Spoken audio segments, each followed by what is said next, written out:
Halo semuanya, selamat datang di pembahasan kita kali ini. Hari ini kita bakal bongkar sebuah cetak biru yang bisa dibilang krusial banget buat masa depan kalian.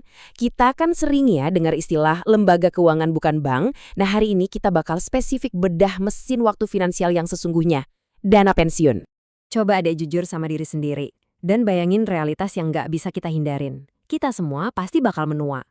Bakal tiba harinya di mana alarm pagi tuh nggak lagi bunyi buat bangunin kita kerja, dan hari-hari produktif kita bener-bener selesai. Tapi masalahnya tagihan bulanan, kebutuhan sehari-hari, dan keinginan buat santai nikmatin hidup, itu kan nggak ikutan berhenti, ya kan? Nah, pertanyaan besarnya, pas keran gaji bulanan kita tertutup rapat, dari mana nih sumber air finansial kita bakal mengalir? Ini bukan cuma soal berhenti kerja loh, ini tentang gimana kita bisa pertahanin martabat dan kebebasan kita di hari tua nanti. Kalau cuma ngandalin belas kasihan atau sisa saldo di rekening biasa, jujur aja, itu terlalu berisiko. Makanya kita perlu banget paham sebuah sistem yang emang diciptain khusus buat menghadapi fase hidup yang satu ini. Nah, buat ngejawab tantangan itu, kita punya peta jalan yang jelas banget hari ini. Mulai dari apa itu dana pensiun, fungsi utamanya, perannya di masa depan, sampai jenis-jenisnya yang ada di sekitar kita. Oke, kita masuk ke bagian pertama. Apa sih sebenarnya dana pensiun itu?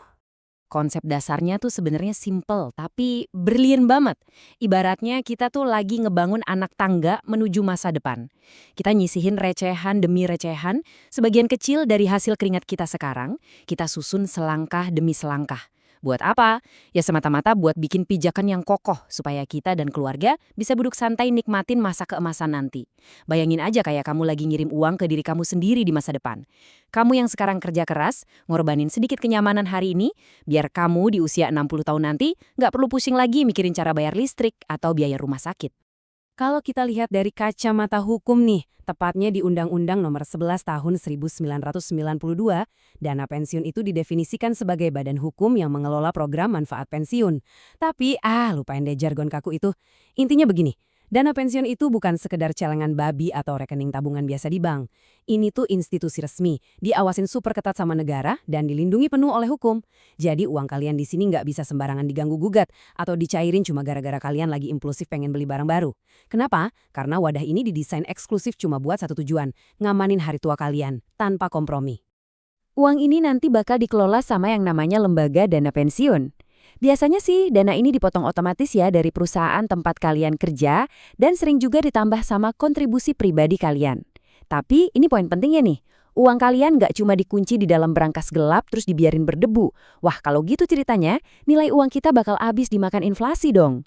Alih-alih didiemin, uang ini justru ditanam layaknya bibit pohon unggul.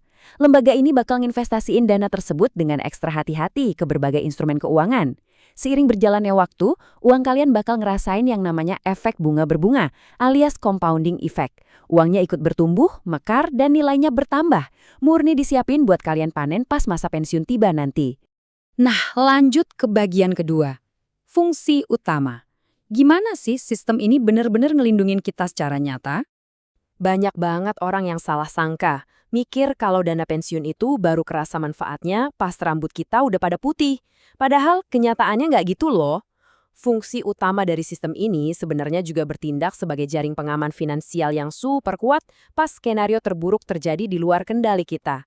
Hidup ini kan nggak bisa ditebak ya. Amit-amit nih kalau seorang peserta meninggal dunia atau ngalamin kecelakaan kerja yang bikin cacat permanen jauh sebelum usia pensiun tiba, dana ini bakal langsung cair.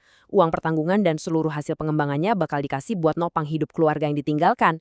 Jadi ini tuh bentuk perlindungan mutlak supaya tragedi fisik gak otomatis berubah jadi tragedi finansial buat keluarga kalian. Selain jadi perlindungan darurat, fungsi sekundernya itu sebagai mekanisme pemaksaan menabung yang sangat disiplin. Jujur aja, kita sebagai manusia kan gampang banget tergoda ya buat ngutak-atik tabungan, apalagi kalau lihat gadget baru atau tiba-tiba pengen liburan dadakan. Nah, dana pensiun ini bakal ngikat erat godaan psikologis itu. Kontribusi kalian dirantai dan dikunci rapat-rapat. Uangnya murni dikelola buat masa depan, dan secara aturan baru bisa dibayarkan penuh pas jam pasir usia produktif kalian bener-bener habis. Disiplin yang dipaksain inilah yang pada akhirnya bakal ngejamin ketersediaan dana kalian nanti. Coba deh bayangin, tanpa mekanisme penguncian ini, dari kita berapa banyak sih yang punya mental baja buat nggak nyentuh tabungan hari tua selama puluhan tahun? Pasti dikit banget kan? Kita udah bahas fungsi pribadinya. Sekarang kita masuk ke bagian ketiga, Peran penting dana pensiun. Kita lihat gambaran yang jauh lebih luas. Jadi, sistem ini nggak cuma berdampak buat 1-2 orang aja. Ada 3 peran raksasa di baliknya. Pertama, buat individu jelas ya, nyediain biaya hidup di hari tua supaya kita tetap mandiri.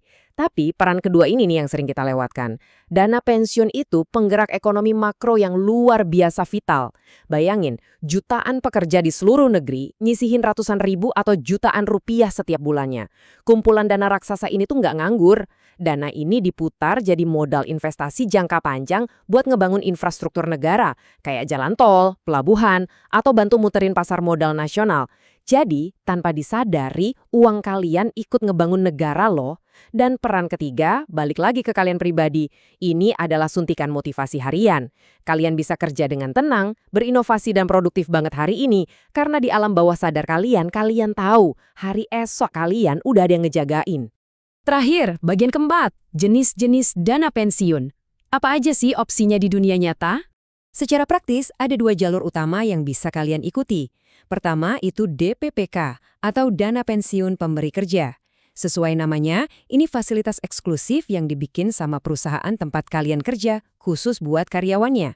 Biasanya, ini jadi daya tarik utama pas kalian ditawarin kerja. Tapi, gimana kalau kalian itu seorang freelancer, pengusaha mandiri, pekerja seni, atau kerja di tempat yang belum punya fasilitas ini? Nah, disinilah DPLK alias Dana Pensiun Lembaga Keuangan hadir sebagai pahlawan.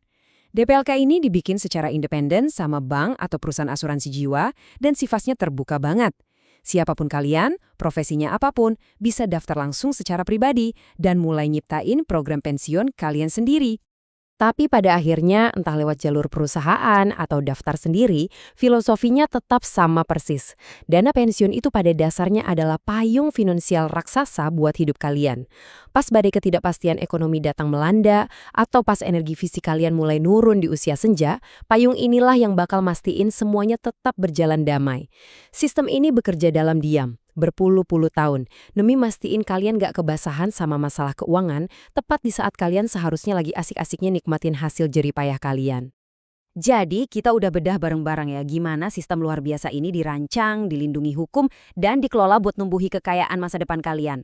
Sekarang pertanyaannya bukan lagi soal apa itu dana pensiun, tapi lebih ke langkah proaktif apa yang bakal kalian ambil. Ingat, dalam investasi jangka panjang, waktu itu jauh lebih berharga daripada sekedar nominal uang. Jadi, langkah apa yang bakal kalian ambil hari ini buat ngamanin ketenangan pikiran di hari esok? Keputusan buat masa depan itu sekarang sepenuhnya ada di tangan kalian.